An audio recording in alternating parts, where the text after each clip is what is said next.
In this video, I'm going to show you how to create a stunning nighttime hyperlapse with your DJI Air 3S or just about any other recent DJI drone like the Air 3, Mini 4 Pro, etc. We'll be covering both how to shoot it as well as how to edit the footage to make it look as good as possible. So first off, you'll want to pick the right location to shoot your night hyperlapse. You'll want to have some area that is somewhat urban, some kind of a town or city where there's plenty of lights, some busy roads, something besides just dark ground to add interest to your shot, because if there isn't, there won't be much to see in your night hyperlapse, because even with all the magic of camera sensors, there's just not enough illumination of the ground at night. Next is when you should shoot your hyperlapse. As you can see, we're just a little bit after sunset here. That's my favorite time to shoot night hyperlapses because you still have a little bit of illumination in the sky and also a little bit of illumination on the ground. Helps to give you a little bit more nice balanced exposure. You don't want to do it just after sunset because there's still too much light. It doesn't really look like night, but as you get later into the night,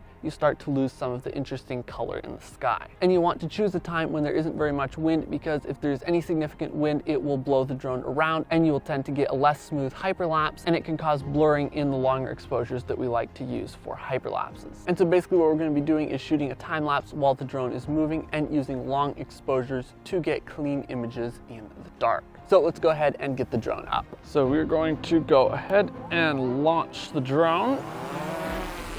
So to start with, first things first, we want to switch over into hyperlapse mode. So we'll just click right above the record button and scroll down, click on hyperlapse. There's several different hyperlapse modes here. Free, you can just move the drone in any direction with your stick. Circle will circle around an object. Course lock, you just lock in the motion and the drone continues. But my favorite is waypoint, and that's what we'll be using for this flight. You just set one waypoint where you want to start and a second waypoint where you want the hyperlapse to end, and it will interpolate between those two endpoints. So I'm going to set our first waypoint right here, frame up this shot of the town. You want to exclude these super bright lights. Those will just create glare. We're going to go for the main part of the town over here. Going to click on set waypoint, click on the plus button. Then we are going to go ahead and fly up to our second waypoint, which is going to be higher over to the side and back a little ways, and we're also going to rotate the camera to keep everything framed up nicely. We're just going to go up here right to around 400 feet, and we're going to go ahead and set our second waypoint. Click on the little arrow by 125, click on the plus button again. So now we have both of our waypoints set. And next up, we want to set the rest of our hyperlapse settings. First of all, we're going to tap on where it says 4K, RAW, etc. The white balance doesn't really matter. We can change that later, but you'll generally want it to be somewhere around 5600 Kelvin. I actually like to go a little bit cooler than that if it's really night in a really urban environment. Like I was shooting in Frankfurt last night, and I had to pull the white balance way down in post to get the colors natural on the buildings. But for now, we are just going to go ahead and make sure this is set to a 4K resolution. This is just the resolution of the video that it auto generates, but I want to create my time lapse manually from the photos that it takes, because that will be a lot higher quality. And so next we can either choose off, it won't save any of the original photos, or we can choose JPEG or RAW for maximum editing flexibility. You can get a lot better results if you go with RAW photos. So that's what we're going to choose. And then going over to our exposure tab, you can set your ISO and your shutter speed. For ISO, I like to put this wherever it needs to be to get a nice and bright hyperlapse. Now you'll see at some point as you go up, it just won't get any brighter because it can't adjust the preview to be any brighter. So I'm just going to go here at ISO 800 or maybe 1600. And then under shutter speed, you'll just want to set this to as long as it will let you. Now this is dependent on the interval between photos. So if we go back over here to our hyperlapse settings, click on this little drop down arrow and bring all that up, then we can click on the three little dots to set the rest of our hyperlapse settings. First of all, sequence, you can click on this to either be normal or reverse. Normal will go from the first point you set to the second point you set, and reverse will go from the second point back to the first point. That's handy if you have your 2 points quite far apart and you want to set the first point, fly to the second point, and then have it come back from the second point to the first point and not waste battery flying back and forth between them. And next up is interval. This is how long it is between the photos it takes. So if this is set to 2 seconds, it will take one photo every 2 seconds.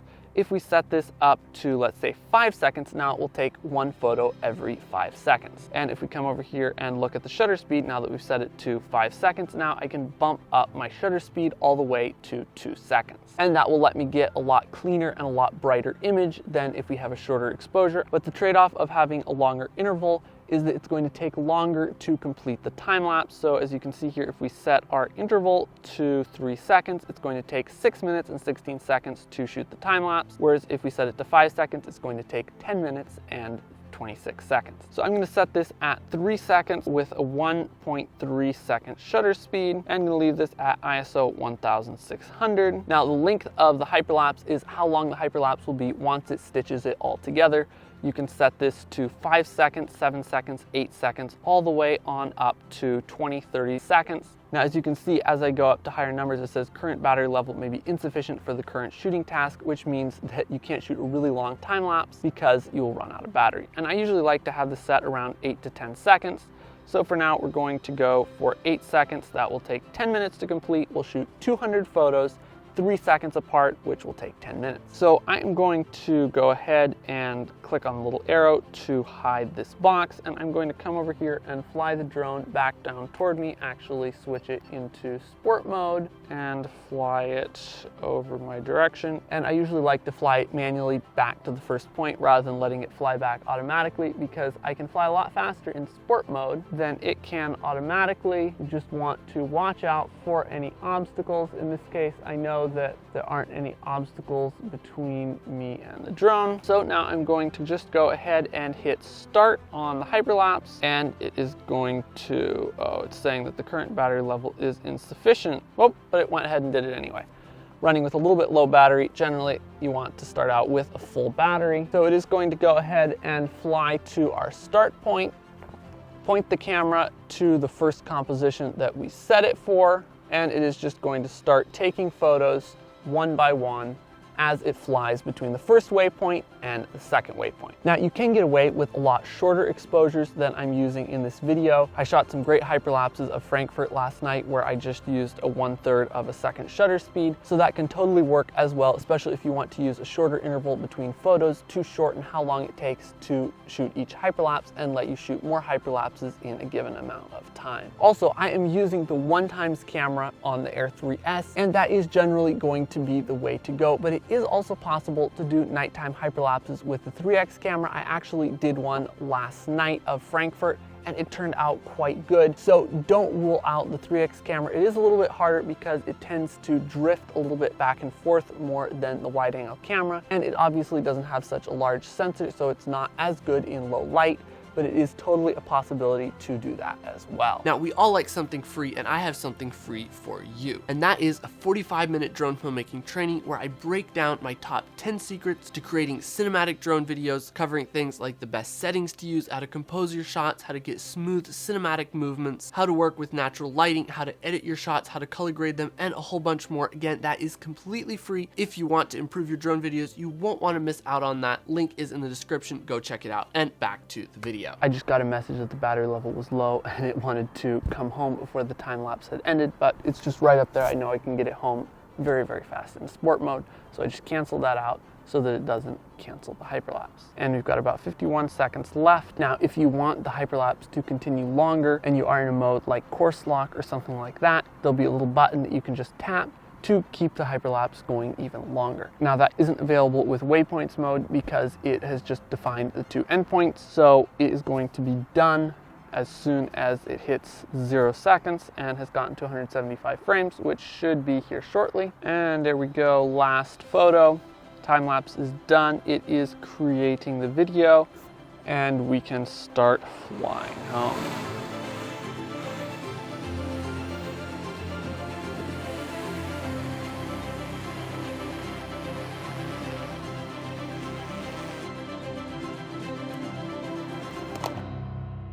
So now we are ready to take these photos and edit them down into an epic hyperlapse. See you in the editing room. So now we are back in the studio with our computer ready to edit our hyperlapse. Now the hyperlapse you just watched me shoot didn't turn out because for some reason the drone decided to go haywire and just go randomly panning off to the side instead of staying pointed where I told it to. Not sure what that was, maybe a compass calibration issue or something like that. But I've got another hyperlapse that I shot the night before of the downtown area of Frankfurt, so we're going to edit that hyperlapse instead, and I think it'll be an even better demonstration. So once you transfer the footage off of the card, you're going to have a video file that the drone has already made of the hyperlapse, and you'll have a bunch of hyperlapse.dng raw photos, and we want to edit our hyperlapse from these raw photos because we can get much better results by editing these raw photos manually and then assembling them into a hyperlapse and stabilizing it compared to what the drone can do internally. We can get a smoother shot that cuts off less of the edges of the frame and pull a lot more color and dynamic range and quality out of the shot. There are other options that you can use, but I like Lightroom for this. So first you'll just click import your photos into Lightroom. I already have them imported because I use Lightroom to download the photos and video off the cards. And so then we'll just pick one of the frames from the hyperlapse to edit off of and go over to the develop tab. Now I have a Lightroom preset included in my course that will give you a little bit of a starting point for the colors, but basically we'll just want to pull down our highlights a little bit so that they aren't too blown out, boost up our shadows, add just a little bit of contrast, maybe pull these highlights back up just a little bit. Don't necessarily need to boost the shadows entirely all the way up. We're going to boost our overall exposure just a bit, and then we'll want to change the white balance of the shot. Usually when you're shooting night lights, it is going to look a little bit too warm, especially if we look here at the city. It just looks kind of warm and greenish. I do not like that. So I'm going to go ahead and click on temperature and drag that down until it starts to look better. And as you can see there, we went way too far. Usually somewhere in the upper 3000s, mid to upper 3000s is going to work pretty well. And then I'm also going to shift the tint a little bit away from green and toward magenta. And we'll just play with these back and forth a little bit until we like the colors. And then we'll also come down and bump up our saturation a little bit. And then coming down here to HSL, going to shift our yellows a little bit over toward orange. Again, we don't want to go overboard with this, but just give them a little bit more of a cinematic look by shifting them toward orange. We're also going to grab our blues and purples and shift them over a little bit toward blue and teal. Just start to dial in our cinematic look a little bit. And then finally, we're going to come down here to detail, and we're going to increase our noise reduction because this was shot with an extremely high ISO, and in general, a little bit of noise reduction won't hurt. And so once we have all of our adjustments dialed into our liking, we'll just go back to our library, select all of the shots from the hyperlapse, and then we'll go back and click on our master shot that we edited, then come down here into the corner and click on sync settings. You'll want to have all of these boxes ticked and click synchronize, and that will sync up those settings onto all of the shots. And so now we'll export all of these shots as JPEGs to bring them into our editor. And to do that, we'll just click on export,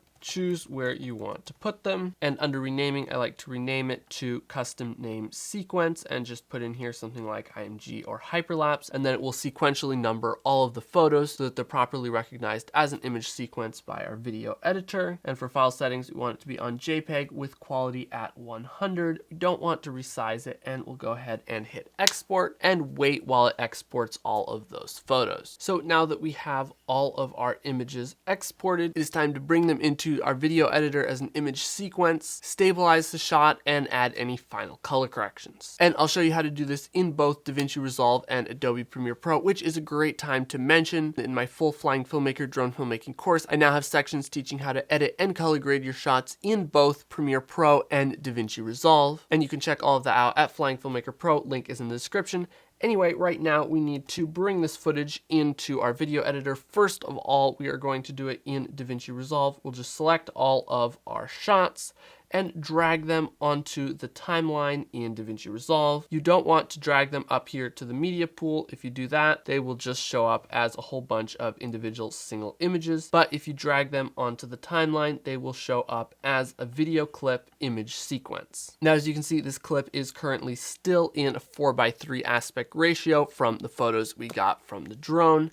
and we want it to fill up the full 16:9 frame. So to do that, we'll just open up the inspector panel, come down here to video, transform settings, click on the number next to zoom, and drag it up until the shot fills up the full width of the frame. And now that we have it properly resized, we can come down here to stabilization, click on stabilize, and we'll just go ahead and try it out on the default settings, see how it does. Wait a few seconds while it processes. Now the shot may not want to play back smoothly as soon as you load it up into Resolve, and so to fix that, we can just go up here to playback and come down to render cache, switch it to user. We'll right click on our clip and click on render cache color output, and that will bring up a little red line above the clip, and we can just either play back through it or just wait until the line turns blue. And once the line is solid blue all the way through, it should play back in real time. And now as you can see, this shot does look pretty good, but we've still got a whole bunch of noise, especially in the sky, and that's because I shot this particular one at ISO 3200. Not the best settings. It would have been better to use a longer interval and longer exposures and a lower ISO. So we'll have to do a little bit of extra work on this shot. First up, we're going to try adding some temporal noise reduction. Going to turn up frames to 5 and increase our threshold to around, let's say, 50.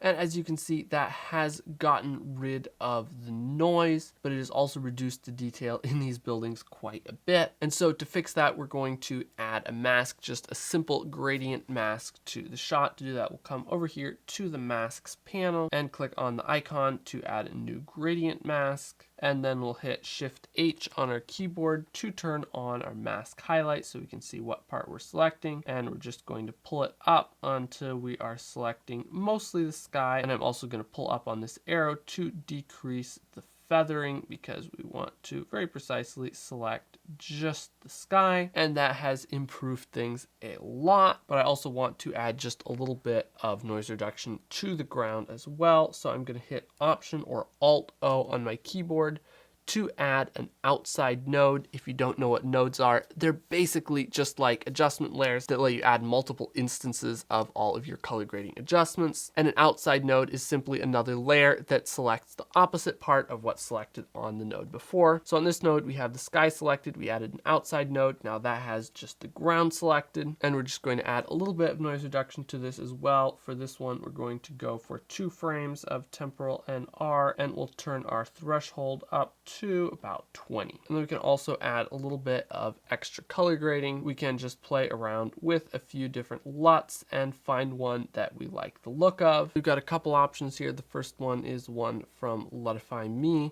and I've also bumped up the shadows and pulled down the highlights a little bit because this LUT does add quite a bit of contrast. And then the next one is one from my Flying Filmmaker LUT pack called Panama City, and it's again just adding a little bit of cinematic colors. And the final one is Night Hyperlapse LUT. This is one that I actually custom built for night hyperlapses. And so now that we have made all of our adjustments to this night hyperlapse, now we can either go ahead and just use it in a project as is, or I would usually tend to export this as a video clip and then bring it back in so that we don't have to reprocess it each time we make an edit. So that is how to assemble and edit the hyperlapse in Davinci Resolve. Now I'm going to show you how to do it in Premiere Pro. So here in Premiere, you can't just drag all of your clips into your project. It will just open them as a whole bunch of separate images, which is not what we want. Instead, you need to come to the project panel, right click, click on Import, navigate to where your hyperlapse photos are, select the first photo, then come down here to options and make sure that image sequence is checked and click import. And that will import it as one single video clip. And then from there, you'll just want to drag it into your sequence, then come over here to your effects panel, search up warp stabilizer, click on it and drag it onto the clip, then come up here to our effects controls, wait for it to analyze the shot, and wait and wait and wait and wait. This is one of the reasons that I really like to use Davinci Resolve, not Premiere Pro, because it stabilizes clips way, way, way faster. And once it has stabilized, we can go ahead and play it back, and it is looking very, very good. There's a bunch of settings that we could adjust over here, increase the smoothness, etc. But for this shot, it is looking good without tweaking the settings at all. And then if we want to tweak the colors any further, we can come up here to Creative, throw a LUT on it. I'm again going to grab one of the LUTs from my LUT pack, And we are going to turn the strength down to about 25%, take that off and back on, maybe bump the saturation or vibrance down just a tiny bit. We could play around with a couple other looks, but all in all, I think it looks pretty good. Now in Premiere, there aren't a whole lot of great ways to do denoising without some kind of third-party plugins, so I'm not going to demonstrate that here, but in general, you shouldn't have to worry about denoising if you don't use a crazy high ISO like I did for this hyperlapse. And otherwise, that is it for how to edit your hyperlapse in both Premiere and DaVinci Resolve. And so with all of that done, here's our final night hyperlapse along with a couple other night hyperlapses I shot along with it.